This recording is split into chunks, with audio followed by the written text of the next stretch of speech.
Every morning in the wild, a gazelle awakens. One thing is for sure for the gazelle that day, as every other. She must run faster than the fastest lion. If she cannot, she will be killed and eaten. Every morning, a lion awakens. For the lion too, one thing is certain.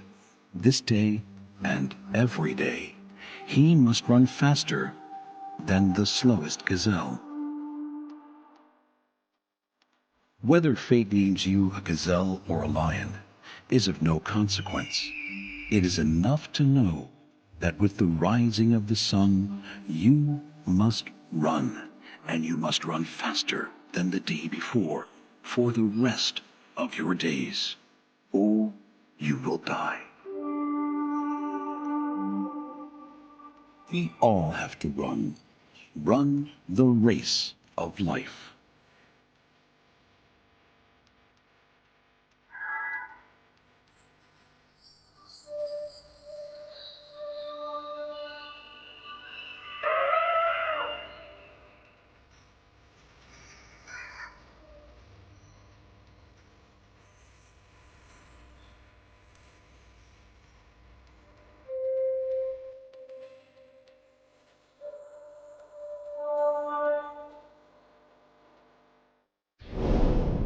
To survive in the wild, you have to fight. The winner might be the biggest, but with some animals, it might be the most agile or the most curious. To survive as a wolf, you need teamwork, speed, and intelligence. To win the battles on the African plains, it's the biggest set of horns. And to be the top carnivore in this world, you need big teeth and a fierce temperament.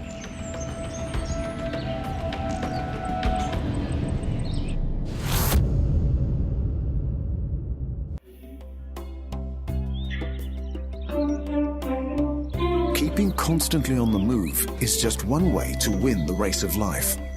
All across the world, there is another prevailing skill for staying alive. It is a skill and an art that works in every ecosphere, from the jungle to the open sea. The animals who are masters of this art are often top of the food chain. They get first access to food and have almost no natural predators.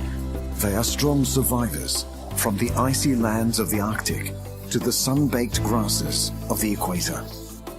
They can be found on isolated islands, cut off from the rest of the world, and among the crowded national parks of Africa. These animals are supremely designed for fighting. From the dogs of the sea to wolves, bears, and buffalo, they are the great warriors in the race of life.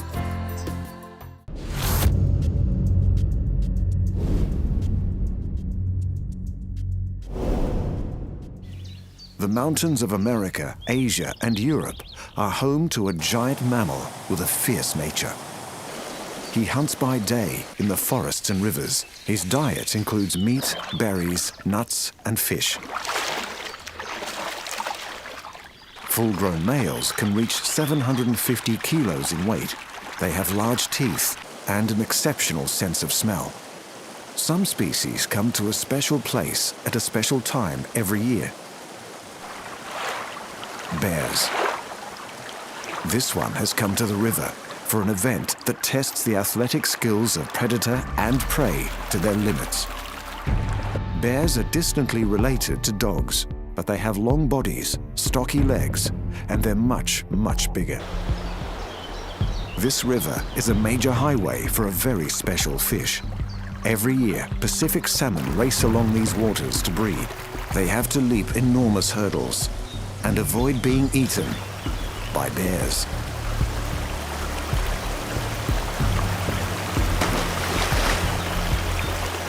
These salmon have been at sea for 2 years. Now they're returning upriver to where they were born. This adult grizzly bear has been practicing her fishing techniques for several seasons.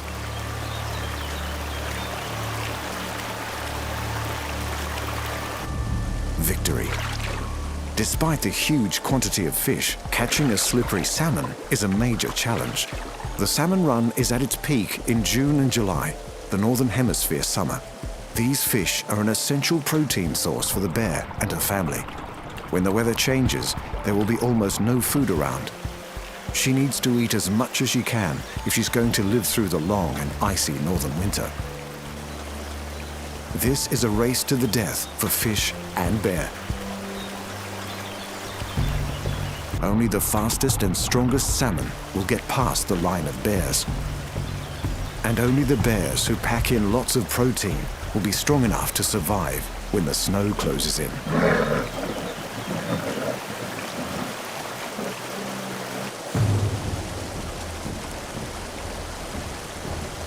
Bears start training to be warriors from almost the day they are born.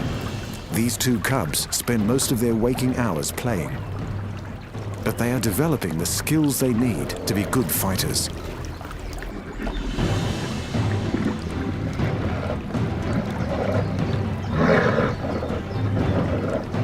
They will need to win many fights if they are going to survive as adults. Bears don't just fight for food. They fight to defend territory and to win a mate. They also fight to protect their families. This young grizzly male is looking for his own territory. Bears are not very sociable. When they're not breeding, they usually live alone. But this territory has already been claimed. This time, the fight between the two bears is serious. If you have no territory, you have no food. In the wild, injury is as good as a death sentence. The new bear is too small. He's not strong enough to win this time. The dominant bear has won the race of life today. The younger bear must come back when he's big enough to take on this dominant male.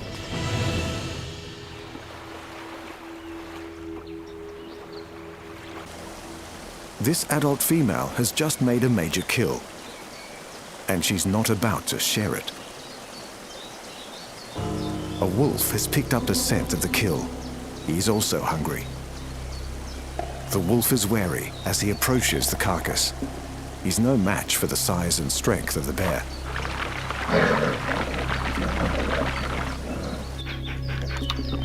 The wolf must be very hungry. He could easily be killed in a conflict. Bears do not fear any other animal. They are apex predators. If the bear was injured, then the wolf might stand a chance. But not today. Even a pack of wolves would think twice before taking on a full-grown grizzly. Like all her kind, she has become a well-trained warrior. She will need to fight every day to survive alone.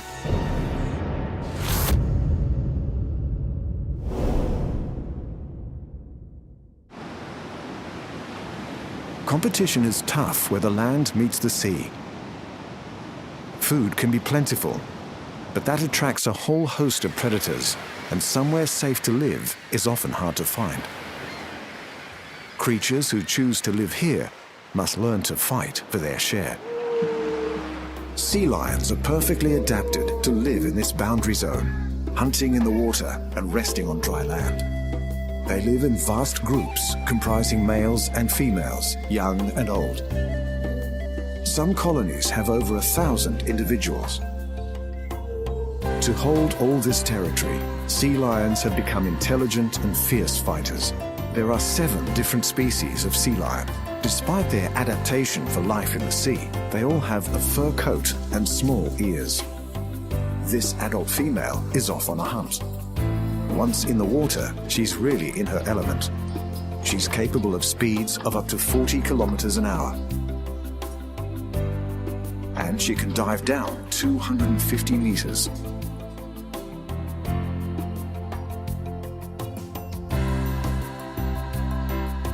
She's looking for a tasty squid, an octopus, or maybe some herring or hake. It's party time.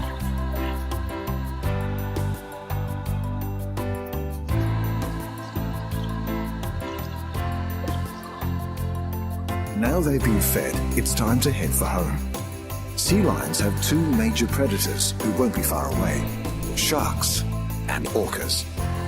So they're racing back to the beach for their own safety.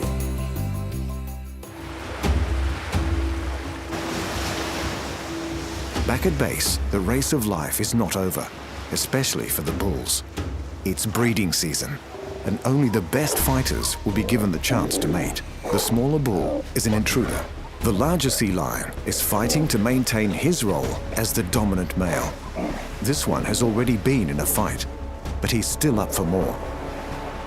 Bull sea lions fight each other only during breeding season. For the rest of the time, they live together peacefully with the colony. Most of the sea lions in the colony have now returned from the hunt. But the beach is not as safe as it looks.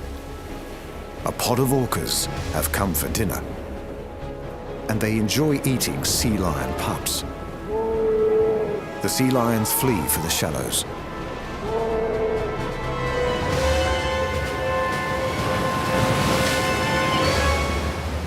The pup was too slow, and he has lost his race of life today.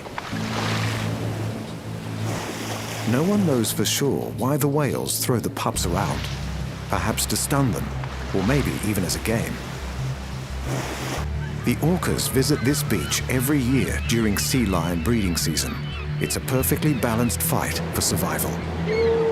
Once the pups get too big, the orcas will leave, and enough sea lions will survive to sustain the colony in its communal race of life.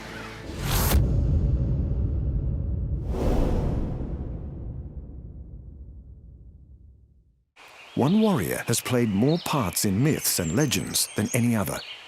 He's portrayed as a dark creature of the forest, a figure of nightmares and horror stories. He hunts in packs and howls at the moon.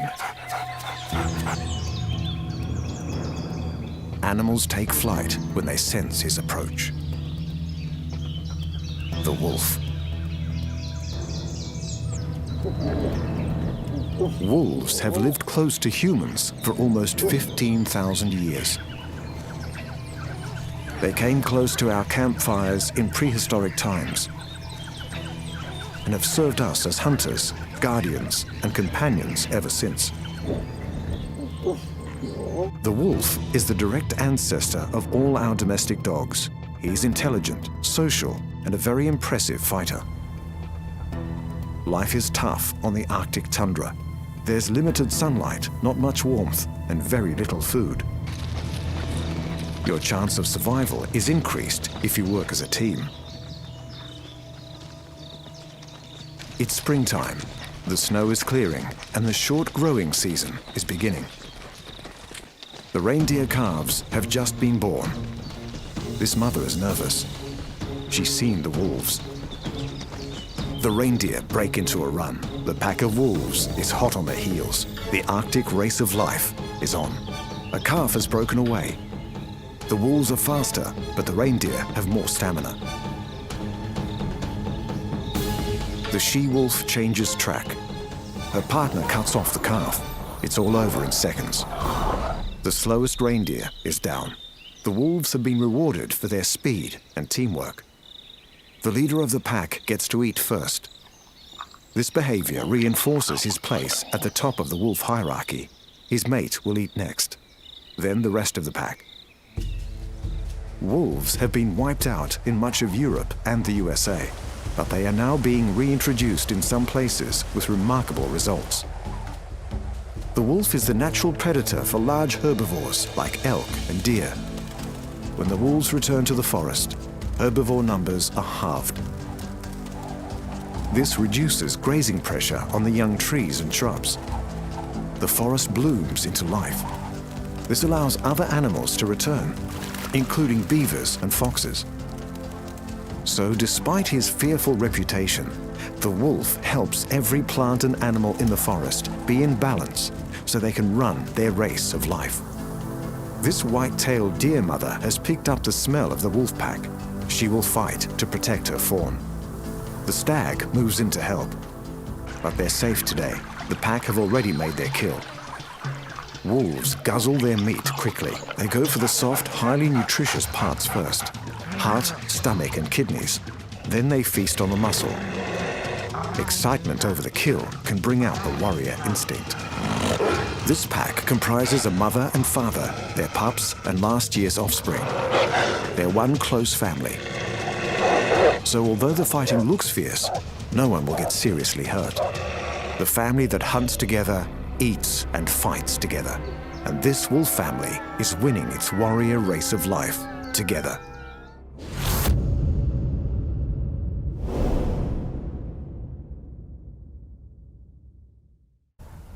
On a remote island off an island continent lives a bizarre forest warrior. He has strong jaws and sharp teeth and likes to hunt under the cover of darkness.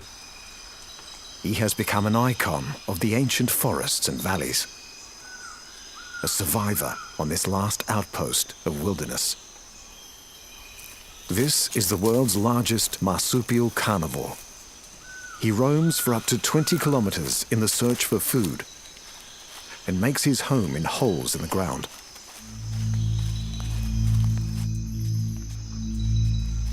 He usually lives alone, but is often seen near others of his kind when there's food or shelter around. And he will use almost any excuse to fight. This is the Tasmanian devil. They used to roam across the entire continent of Australia until humans wiped them out. Now they are clinging to survival on the island of Tasmania. They're not territorial, but devils will guard almost anything. Devil jaws are an amazing weapon. With teeth like hyenas and a bite force that is the strongest in the animal kingdom. Fighting seems to be their favorite pastime. Tasmanian devils enjoy many kinds of meat, from fresh kills to decaying carcasses. These feisty little balls of muscle are the true warriors of the marsupial world. The Tasmanian devil is a truly unique animal. He is the size of a small dog, but his large head and tail make up half his length. The mountains and valleys of Tasmania echo with blood-curdling screams of the devil. This island is famous for its untouched wilderness and primeval forests. A perfect hiding place for an animal on the edge of extinction. This devil can smell an intruder. His jaw can open as wide as 80 degrees, and his bite is capable of crushing bones. His bite is so strong, he can even bite through pieces of thick metal wire. This national park has one of the largest groups of Tasmanian devils. This male can smell blood. It could be a carcass or an injured animal. His large clumps of whiskers help him find his way around in the dark, but they are also part of his adaptation as a warrior. Tassie Devil's whiskers help him precisely locate the face of his opponent. These guys might look stocky and clumsy, but they are precision fighters. Most devils have scars around their faces from many encounters like these.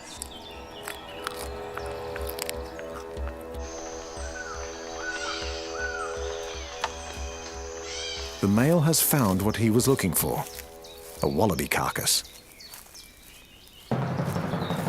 He shows no caution as he goes straight for the food.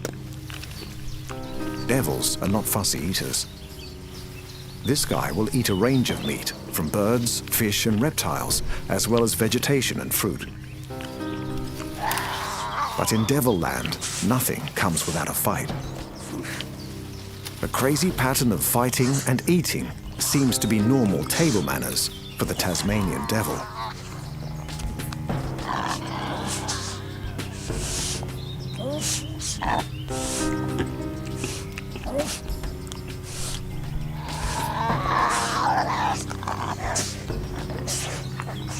They very rarely fight to the death, but these stoushes enable a hierarchy among the devil community.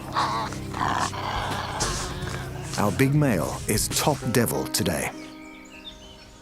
The search for food among these mountains and lakes can be hard work. Devils can travel long distances at speeds of 10 kilometers an hour. They are the marathon runners of the Tasmanian wilderness.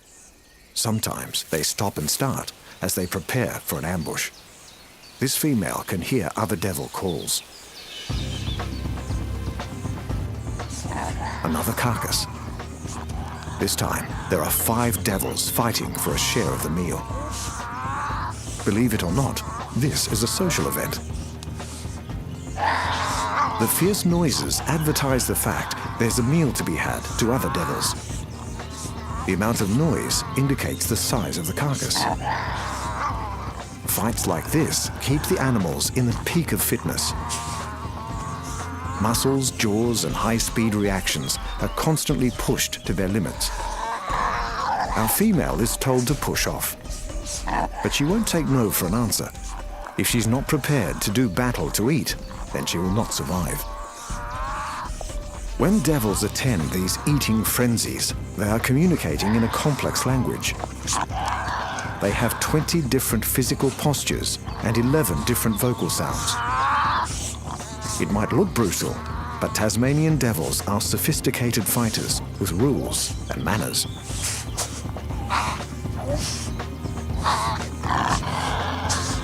They are complex warriors in the marsupial race of life.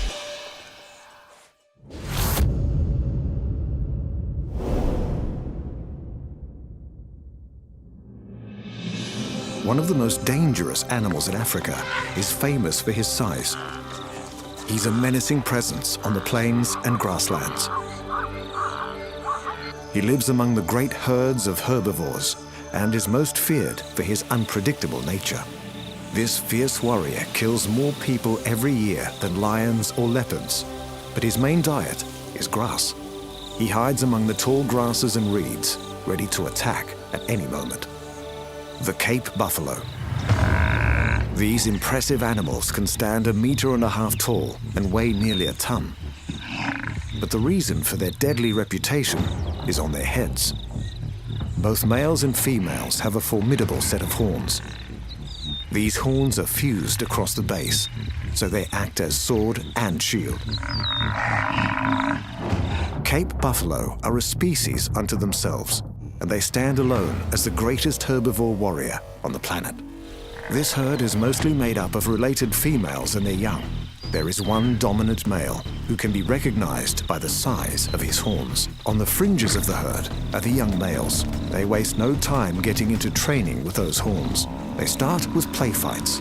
Then the sparring becomes a jousting match to establish a hierarchy. Buffalo have only 3 main enemies: lions, humans, and the African dry season. They must join the great race of life across the plains to find fresh grazing lands and water. These migrating herds can contain over 2,000 buffalo. They join the vast numbers of wildebeest, zebra, and antelope in the long march to greener pastures.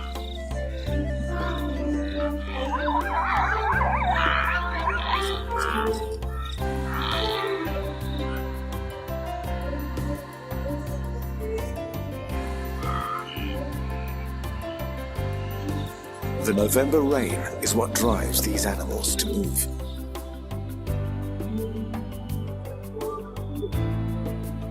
The Serengeti Plains near the Ngorongoro crater become rich with new growth grass.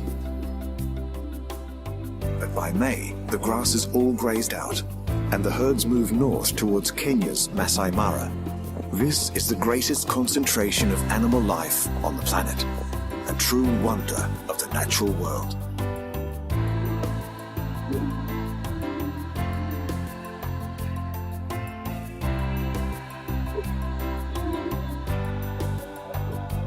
But where there are lots of animals, there are also lots of predators. The only animal that will take on an adult buffalo is the lion. She must be very hungry.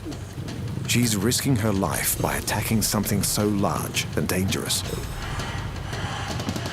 The buffalo has spotted her. The lioness persists. A kick from the buffalo could be a deadly blow. The buffalo must get rid of her attacker before it gets to her throat. The lioness goes straight for the neck. She's done it. This pride of lions have gone for a safer target, a buffalo calf. But they are going to have to fight off a very angry mother. This is where those giant horns come in handy. And this is how buffalo kill.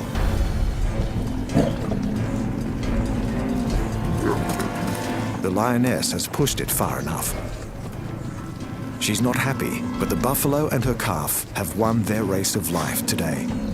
The entire herd is now alerted. They don't want the lions hanging around. It's not worth the risk. The lions back off.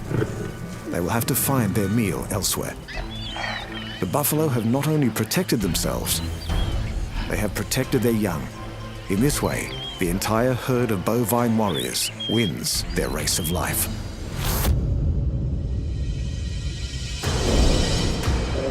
Physical strength has always been a primary force for selecting the animals that will survive to pass on their genes. The great warriors of the wild have become large and strong as a result. From the bears and wolves of the northern forests to the warriors of the sea lions. The stocky Tasmanian devil is pound for pound as tough as an African buffalo. They have each finely tuned their skills to be winners in the warrior race of life.